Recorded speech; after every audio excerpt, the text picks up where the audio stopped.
Welcome, Hoosier fans, to another frustrating, aggravating, and defeated episode of the Assembly Call. Today, your Indiana Hoosiers play Purdue in a great rivalry game that's many expected to be a good one. Hopefully, one where Indiana comes back and wants to fight and play well, and amidst rumors of a big halftime event. Very exciting to come into this game, but the Indiana Hoosiers eventually fall in this game to lead us to 15-8 on the season, 5-7 in the Big Ten, dropping us lower in those Big Ten standings. Again, the game, I believe, started with some good back and forth play, Indiana playing inside well. Unfortunately, Purdue was continuing their hot hand that they had from the Iowa game previously, and were hitting a lot of good shots from the outside. A decent surge in the end of the first half leads IU to tie the game 28-28 with 3 minutes left in the half.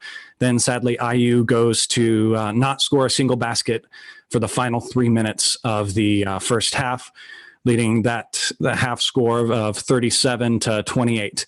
Then just kind of more of the same in the second half. IU going through little droughts here and there. Not playing well, allowing Purdue to get up to a sizable lead, double-figure lead, 15, I believe, even at one point.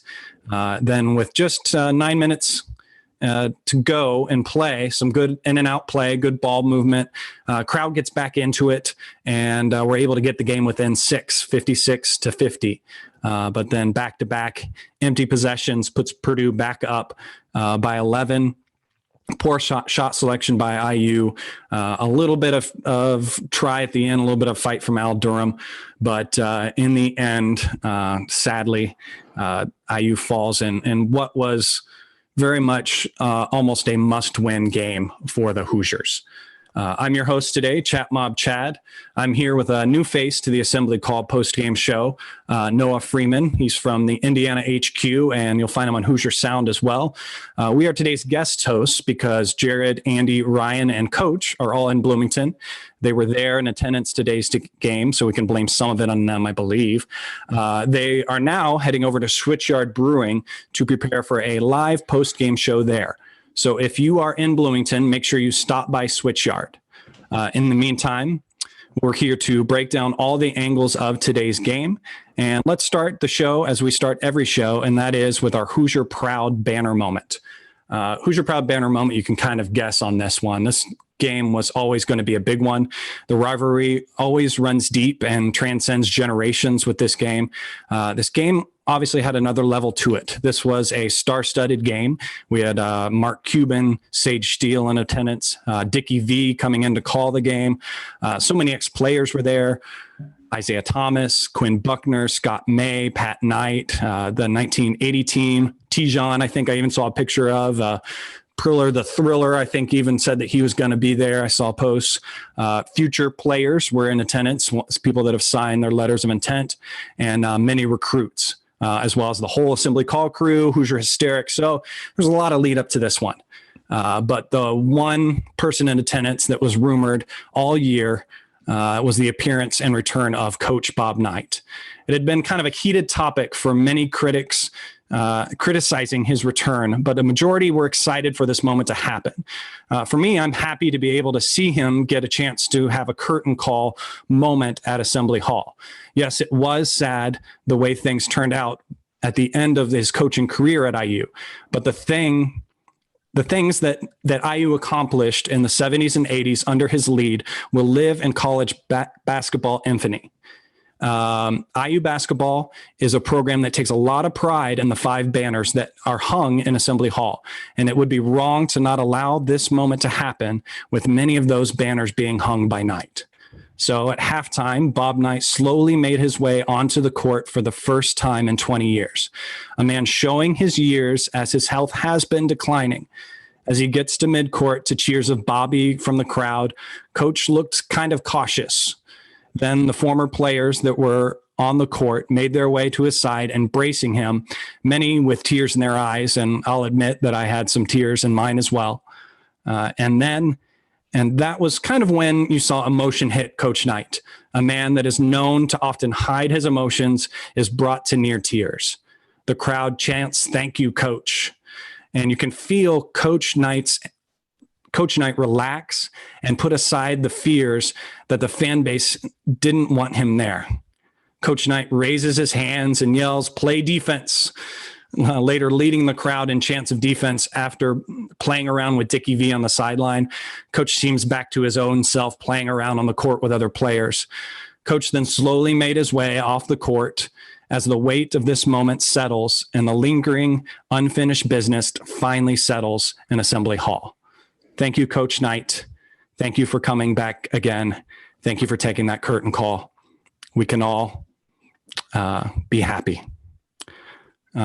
And of course, this banner moment today, as always, is brought to you by our friends at Home Field Apparel, which was founded by an IU grad and remains based in Indianapolis. If you haven't been paying attention to what's been going on over at Home Field Apparel, you really need to go to their website, homefieldapparel.com, as soon as you can to check it out. Home Field still has incredibly comfortable Bison logo hoodie, which is made out of their soft tri-blend material. And in addition to the Bison hoodie, they have their classic IU basketball champions t-shirt, the Indiana script, and the vintage sneaker design, which is available in the traditional cut, 3/4 sleeve cut, and the women's cut. And you will also find a handful of football-inspired designs and even the assembly call t-shirts and hoodie. All of their designs uniquely feature logos that date back to the days of Branch McCracken. And every item they sell is incredibly comfortable and maintains its comfort even after you wash it. This is why we love Home Field Apparel, and we know that you will too. And because you're an Assembly Call listener, you can get a massive discount when you order at homefieldapparel.com. Use the promo code assembly20 at checkout, and you will get 20% off your entire order.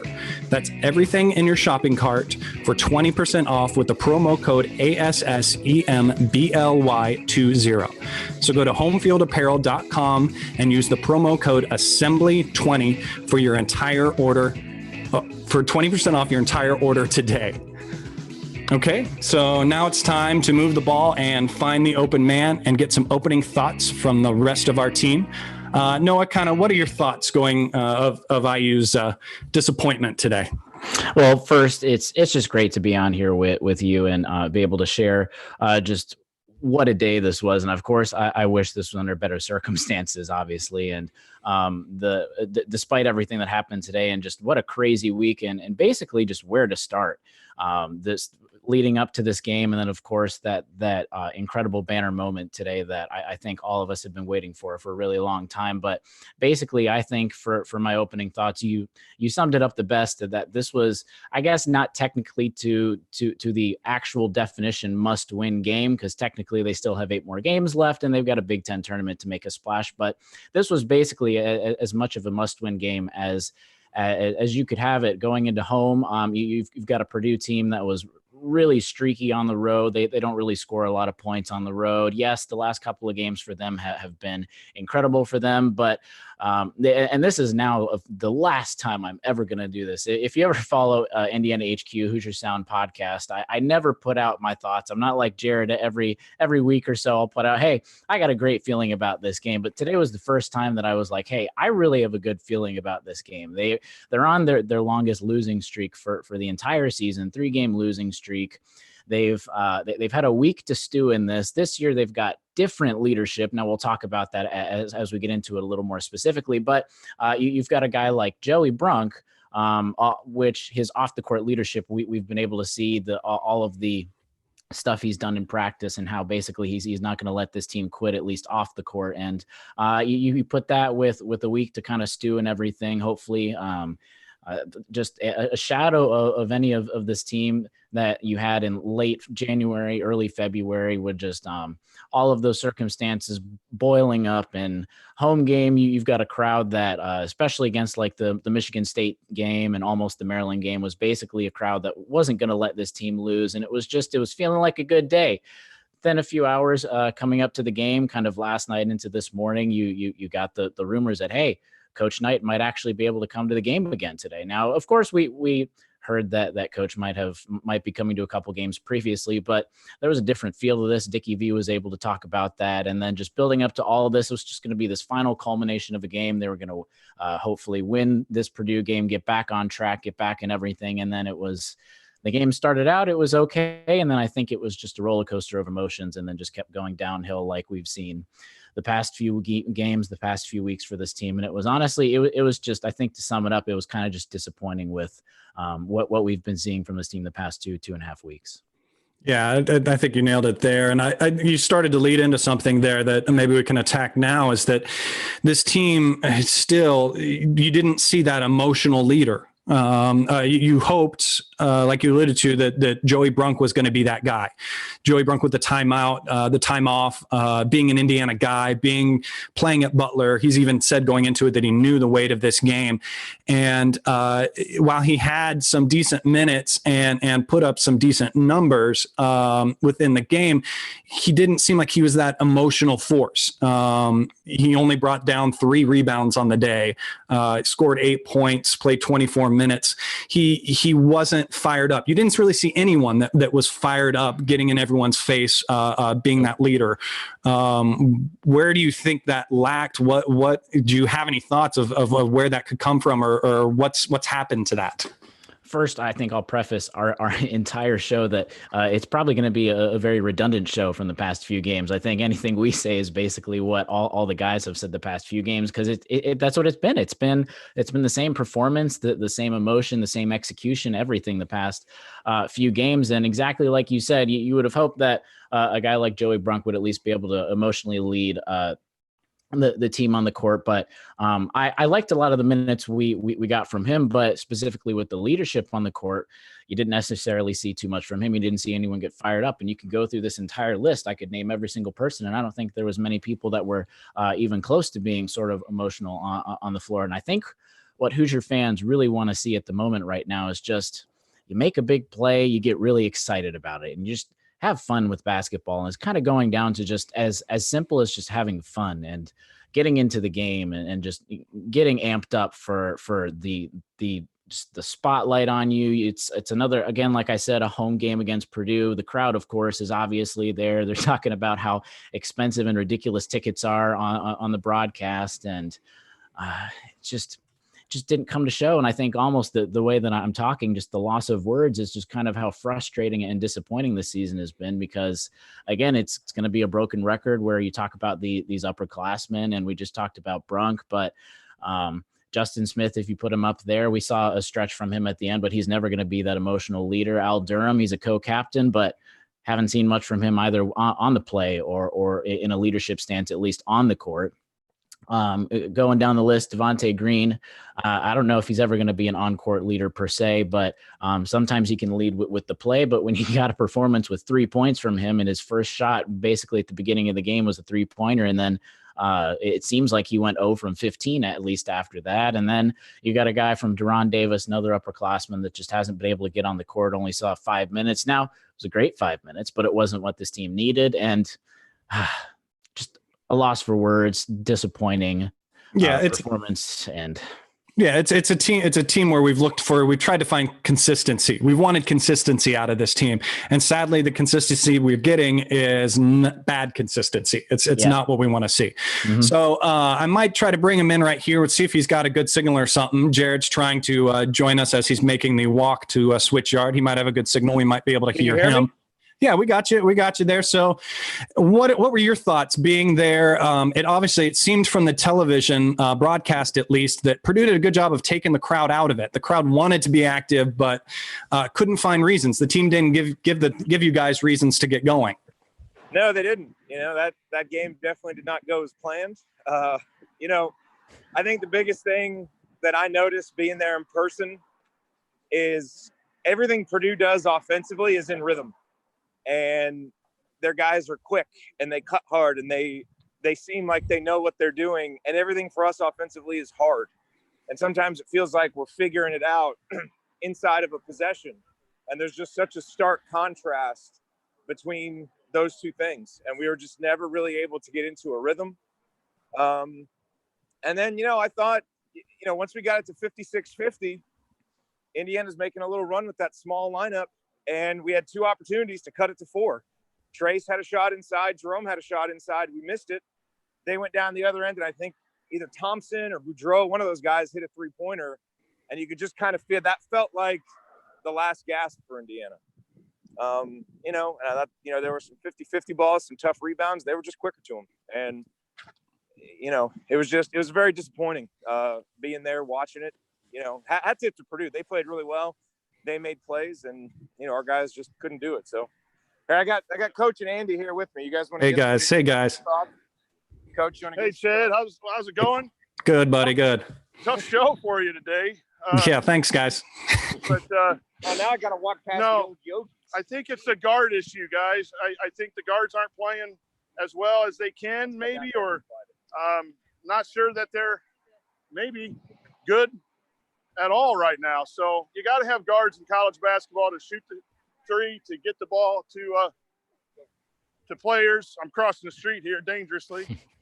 A little more successful than IU in crossing that street, but I think it just comes down to guard play.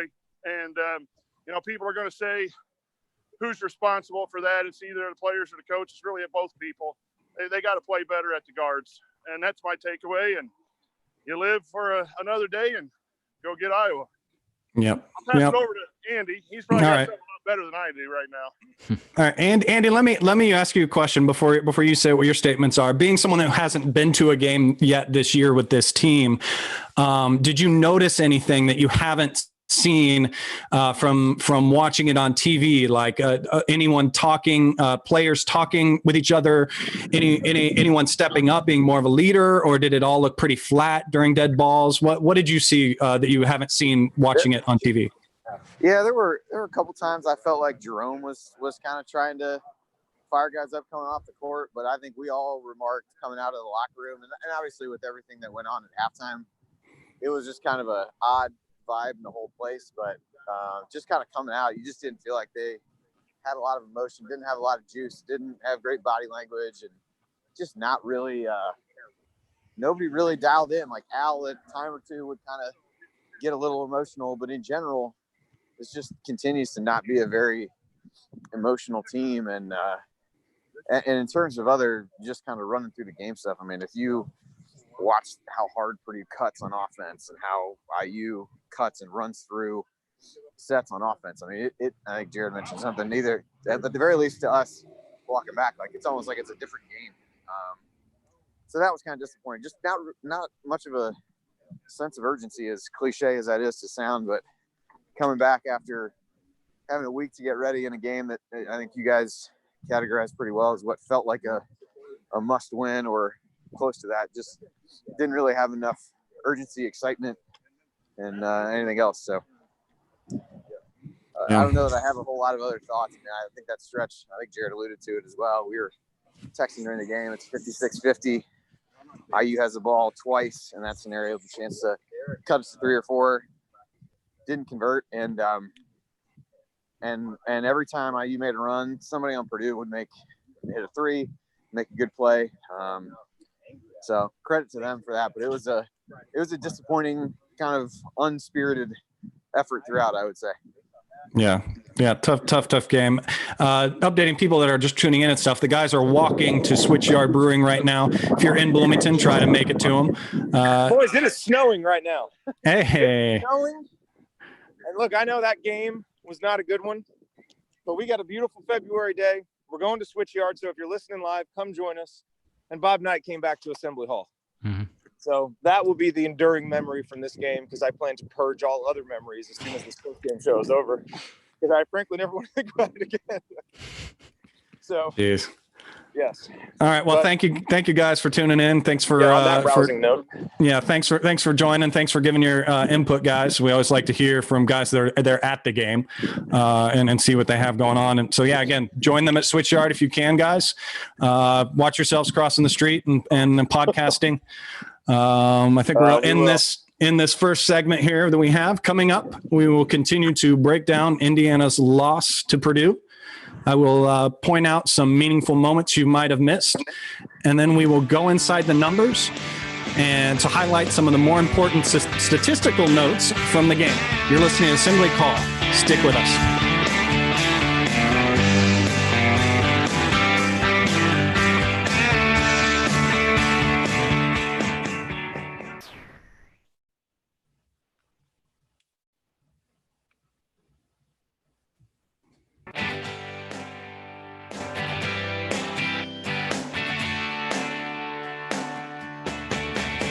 What's going on? It's Christian Wofford. What's the only thing better than an epic buzzer beater? Celebrating it with friends afterwards. Join my guys, Jerod, Andy, Ryan, and Coach on the assembly call after every IU game. Go Hoosiers.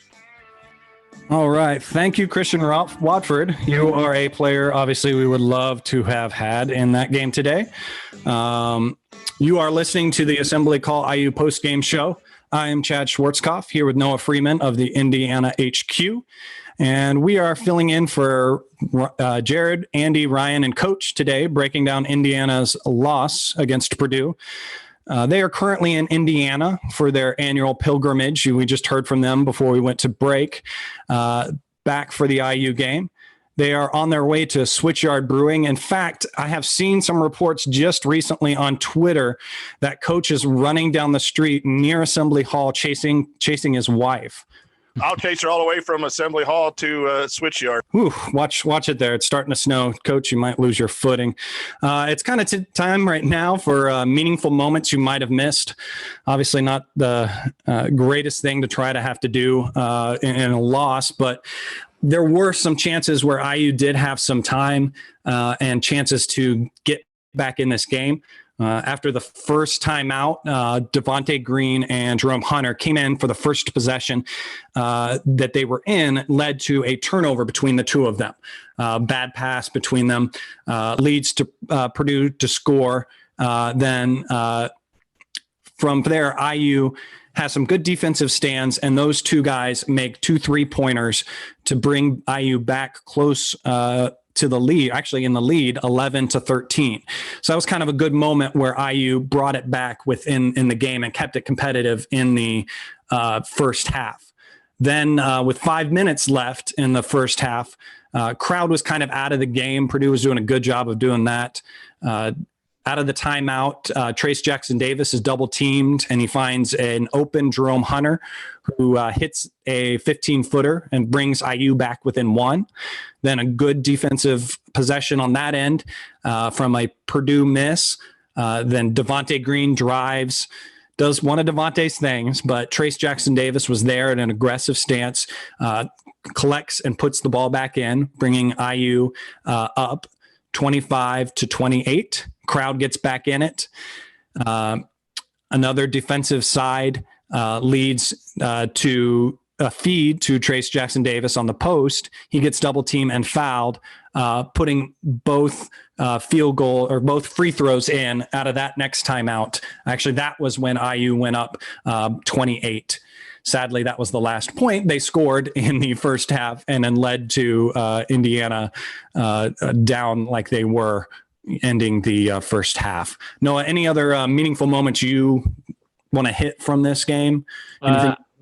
I got a small one and a big one. The small one was Deron Davis in his limited minutes there. I really liked what I saw from him in the 5 minutes. You got a lot of really good defense down low. And then what you never see from Deron is he had hands. He right after a couple defensive stops, it looked like Purdue had gotten a defensive rebound, and then Deron comes in and pokes the ball out, and then maybe a little bit of a questionable call by the refs on who it bounced off, but he jumps up and throws it under Purdue's legs, and then it bounces off and goes out of bounds, and it's IU's ball to get another chance at the basket, because it didn't seem like they had almost any real chances compared to Purdue at this game offensively. But the biggest one that I was really hoping would just hammer home coming down the stretch was at the 12:30 mark when Indiana was down 16, and at that point, the largest deficit for them. But Jerome Hunter hits a 3, and I felt like that could have been the spark that they needed, and it ended up being it because he got a 3. They got a defensive stop. Justin Smith, after a couple moves, made a basket down low. Purdue makes a basket, but then Rob hits a 3. Purdue travels. Trace Jackson battles down low, makes a couple free throws. Then after a couple misses on both sides, Justin then goes down low, makes another shot, and that's where they went on their 10-2 run. And then they were down 6. That was the point that the guys were referencing, 56-50 in about 3.5 minutes. They were able to squash that deficit, but I think I almost don't even want to touch that last 7 or 8 minutes of the game, because it was like I was saying earlier, a roller coaster of emotions. You get really excited, and that was a point where everyone was getting really excited, and then almost nothing went positive from there on out, from about 8 minutes left in the game.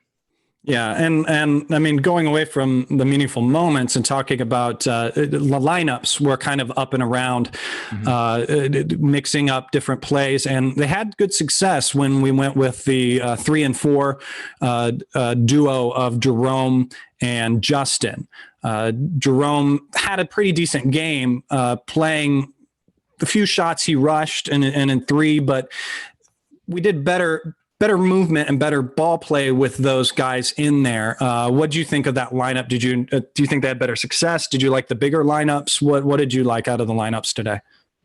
It was kind of weird because you just said talking about if I like the bigger lineups or not. And the game started out with actually some really good defense and offense from both Joey and Trace down low. And then I feel like that just kind of unraveled on both the offensive and defensive side for the Hoosiers. And it kind of just swung that way to Purdue for basically the rest of the game, minus Trace being able to do what he does and ultimately scoring 16 points by the end of it.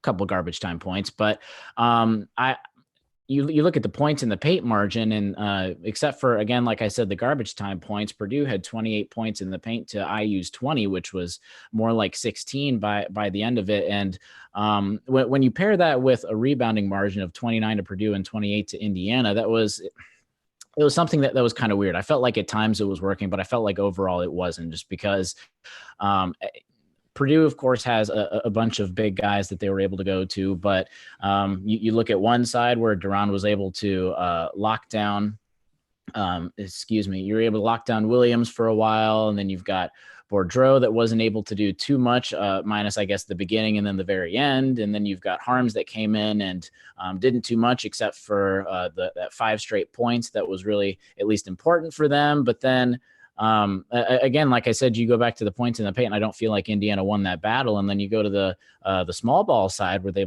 like you said, they were able to make that run and come back. But then you go back to the specific guard play that we've seen just time in and time out these last 4 games plus. And when you've got a guy like Al Durham that went 2 for 6, and basically I feel like if it wasn't for the last 2 minutes, didn't score any points at all. And you've got Rob Finney, 2 for 4, Devontae Green, 1 for 7.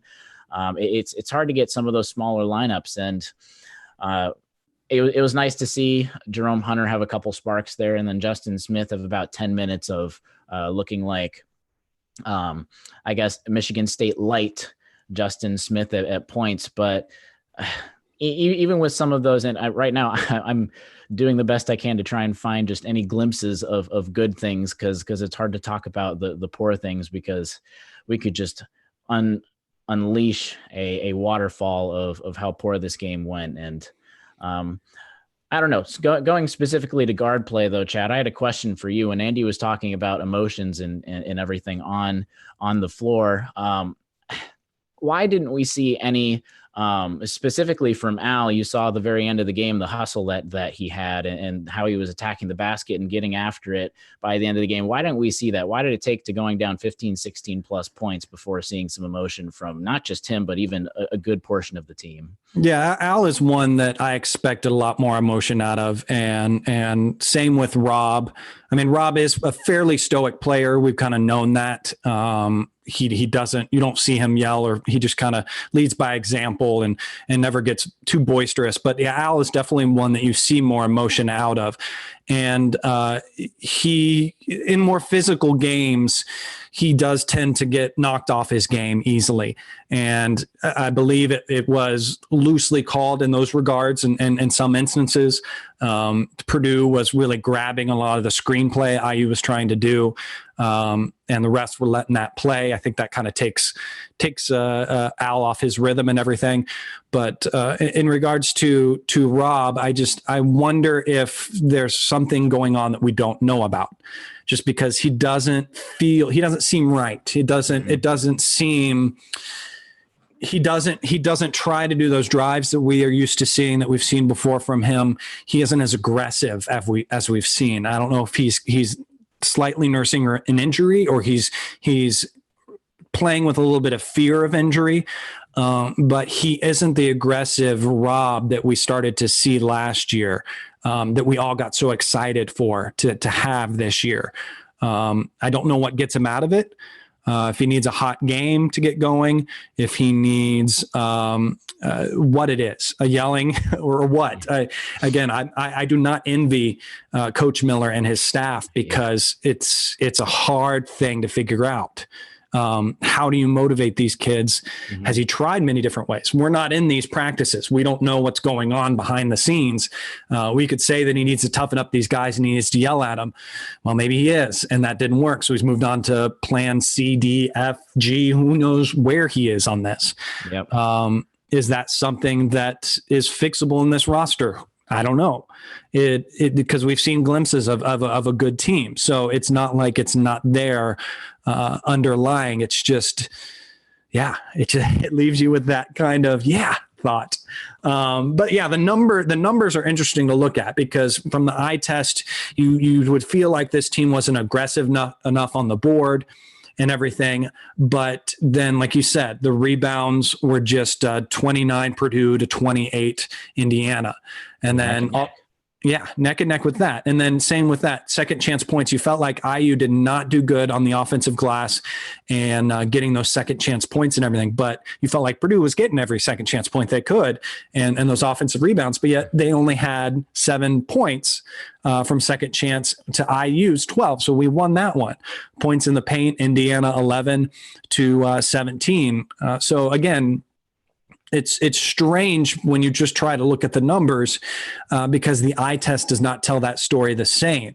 Obviously, the 3-point shooting, they were doing, our guards were struggling with the screens, getting screened off of guys. Maybe some guys needed to help and step up, but I believe a lot of their guards got some good open looks because our men were trailing them and trying to get back. That's where I think a lot of the struggle was. I don't know what other numbers kind of stick out to you. I mean, well, first you talked about trailing as a defender, trailing Purdue coming around those screens. My goodness. It seemed like there was almost 8, 9, 10 feet in between a Hoosier defender at points. And then one of the Purdue Boilermakers getting open from the arc. And it was just, I feel like a lot of it was just really slow feet from that point, and they weren't locked in because at one point I saw it was Devontae was looking like he was trying to go left of a screen. The screen was coming from top to bottom, not left to right. He was trying to go left around it to get there, but then Purdue just easily made a quick cut, and Devontae was caught behind one of the Purdue centers, and it was not just in terms of slow physically, but they were just slow mentally for in that capacity. And then just going into that, I think one of the biggest numbers that I had was I think it was Dickie V said that Purdue's 3-point percentage on the road this year is something around 25%. Yes. And they ended up 8 for 16 right at 50%. So, and this time I think that there have been a lot of games recently where it has been the other team has gotten hot. You can attribute to a lot of the other team getting hot with some poor Indiana defense, but today it seemed like it was just poor defense not getting around the screens, which again, all the stuff you and I are saying are things that we've seen recently, and we're just more people saying it as a broken record. Yeah, and we got to figure out the guard play. They've got to step it up on defense. The communication was lacking as well. There were many plays where their players would drive and the guards would get lost on the screen. So like Trace Jackson Davis would try to help as the player continued to drive, and the guard would kind of would almost recover. But not enough. So Trace Jackson would kind of draw off thinking the guard was back, but he wasn't. And then they'd continue on and they'd get an easy layup. So it's exasperating because you're thinking we play so horrible. Here we go. We're coming back. We got Purdue. We got the home court. We got the amazing fan base is going to be good. We love the energizing and everything like that. The team answers for that, but it just was not there. The team did not answer to the fans' energy or anything like that. What's even more frustrating, I'm sorry to cut you off, was that this was a memorable moment you might have missed in the negative way. At some point in the first half, I was watching plays develop because Indiana was actually doing a really good job of running plays. I feel like at times they get into ruts where they don't run plays and they just try and shoot things up. But this was in a stretch where they were running plays, and this kind of goes to the way the game ended. Was Trace was at the top of the key running his portion of the play, and I just saw him throw his hands up in confusion about what was going on down low because someone wasn't moving or screening the way they were supposed to. And this is at the beginning of the game. You guys had a week to get ready for this game and get these plays in order and do everything. And this was even at the beginning of the game where all of the hype was for the Hoosiers before they started to break down even more. And if the things are quote unquote clicking relative to this game and they were still confusing, it should have been just a precursor for all of us to see this game is probably not going to end very well. Yeah, I mean, looking through more stats of things, Trace Jackson-Davis obviously played the most minutes. His play I felt was pretty good. My complaint with him as of recently was his aggressiveness on the offensive board, as well as just his strength overall. That's being very picky with a freshman player because, again, he is a freshman. He is figuring it out. He is playing in one of the most physical leagues of college basketball and is playing one of the more tough positions to play as well in the Big Ten. So he did okay with the game with 8 rebounds, took care of the free throw line. That was a great thing to see. He was 8 for 10 on free throws, 4 for 9 for his field goal. Again, I think if he just had a little bit more strength when he works on that in the offseason, I think those types of numbers for him will improve. 4 assists, only had 1 turnover. He had some good moments when the double team came, finding the open man or finding his way out of it, which is going to be a big weapon for him. It's something that he's going to have to live with in his college career. That's what's going to happen. All scouting reports are going to say you got to double that guy.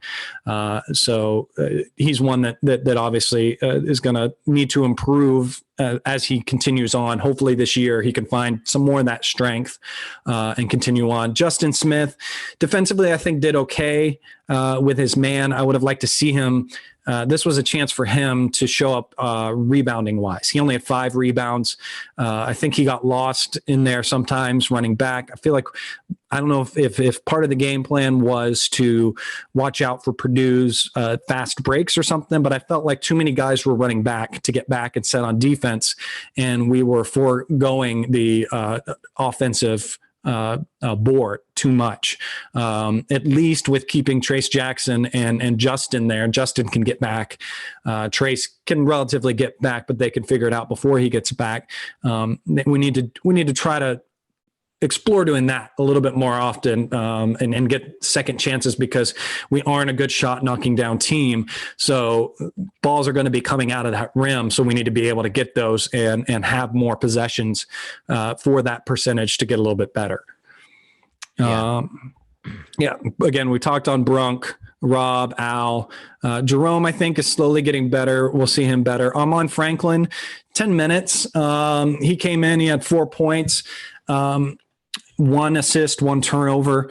What did you feel of his game? I didn't really notice anything that stood out bad to me. I didn't necessarily see anything that was something that I wanted to laud too much. What did you feel like he did today?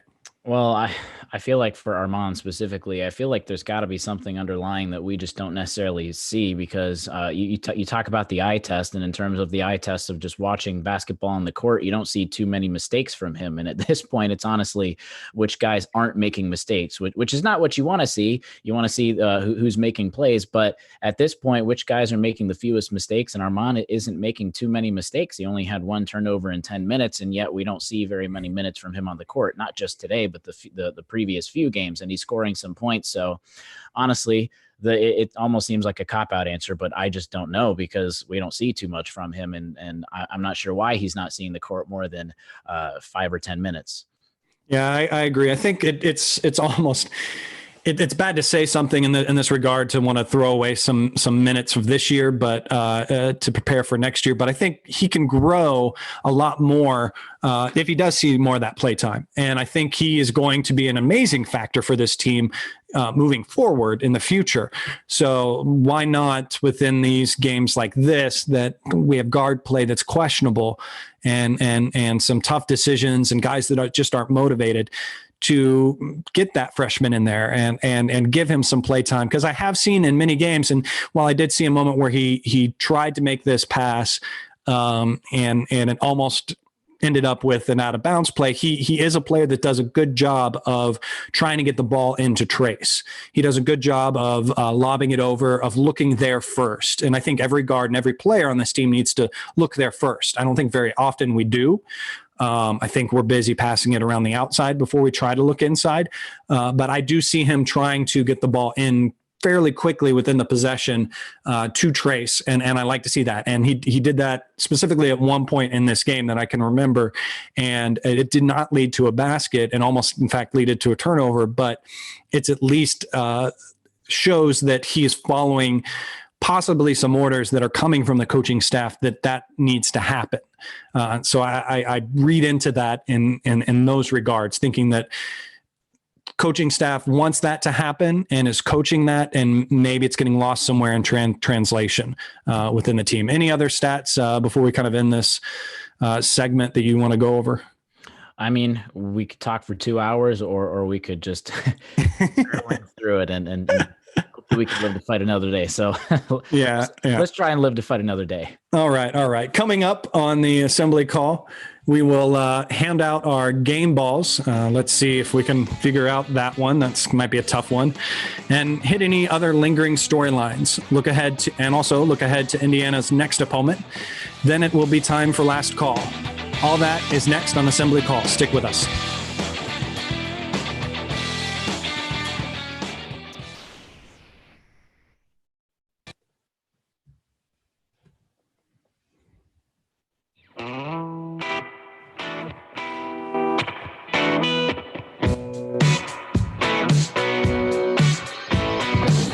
Carson Edwards here, and even though I'm teammates with Romeo Langford, I'm still never going to listen to the assembly call.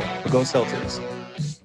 Oh boy, that guy frustrated you, didn't he? You're listening to the Assembly Call IU postgame show. Catch us live immediately following every IU basketball game, plus every Thursday night at our website, assemblycall.com.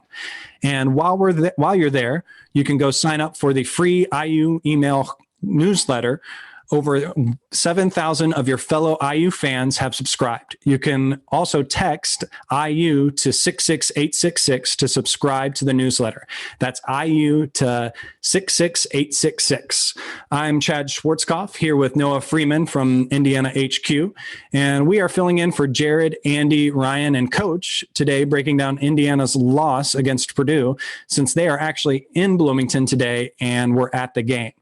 Now it's time for usually the easy portion and fun portion of the post-game shows, but often like this one of the more frustrating and hard segments, game balls. This is, again, one it's tough to decide this one.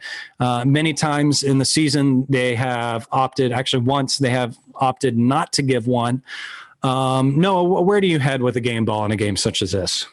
I mean, like you said, it is pretty tough to give out a game ball just because most of the physical play that your eyes have seen on the court have not necessarily warranted something that a game ball would be praising you for. But I think then in another way, it's almost an easy game ball to give out for Trace Jackson Davis, because if you look into all of the statistics and go exactly by the numbers, first the play you saw on the field, the eye test you saw, he was the only guy that was giving even just a little bit of I hate to say the word emotion because we don't necessarily know what's going on in the players' heads, but just giving you at least something. And then he led the team in quite literally almost every single category. It's almost mind-boggling. He had 16 points, most on the team. Of course, didn't lead the team in 3 points, but what you wouldn't expect that at all from him. But then easily led the team in free throws, had the most offensive rebounds, the most defensive rebounds, of course, the most total rebounds. He tied for the most assists. And when Trayce Jackson-Davis is tied for the most assists, something else is wrong with 4. Then he besides a couple people that played almost no minutes, he had only 1 turnover compared to everyone else, which is really good. 3 blocks, the most, tied for the most steals on the team.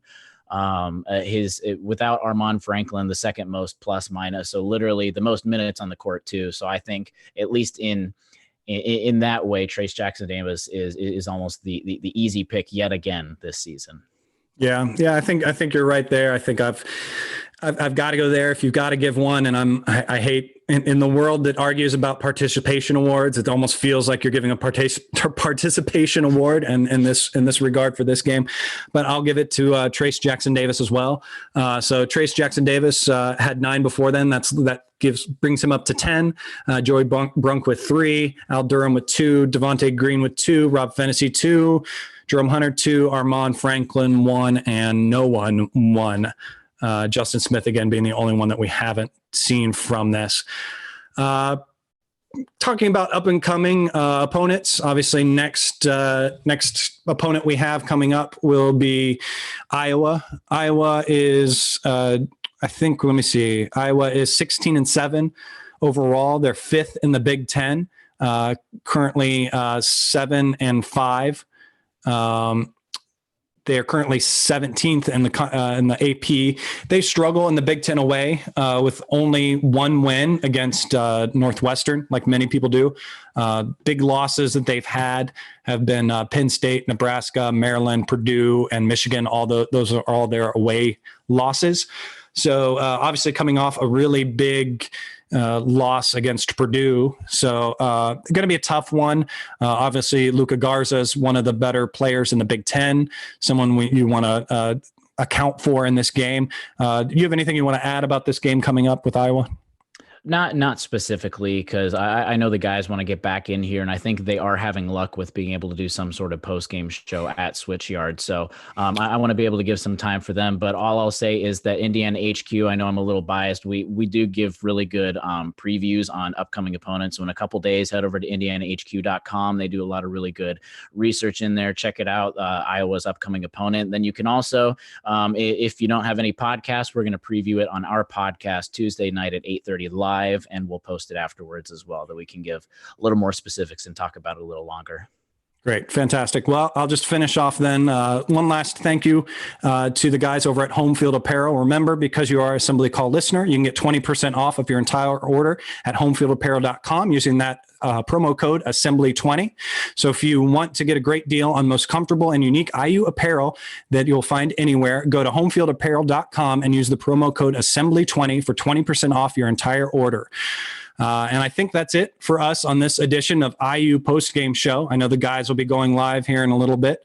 If you want to see us do the show live and be a part of the live chat, make sure that you subscribe to the YouTube channel, youtube.com/assemblycall. Don't forget to go to assemblycall.com or text IU to 66866 to join the free email newsletter. Special thanks to longtime listener Bob Thompson, who produced much of the music you hear on the show. And thank you for listening. We'll be back to talk IU hoops again with you Thursday night. Until then, as we always say, keep your elbows in. Take it from me, Jordan Halls. Keep your elbow in and your eyes on the rim. And go Hoosiers. Go Hoosiers. Thank everybody for coming out. All right, I got to get out of here, folks. Thank you. Here I come. This is Don Sony. All right. Thank you, guys.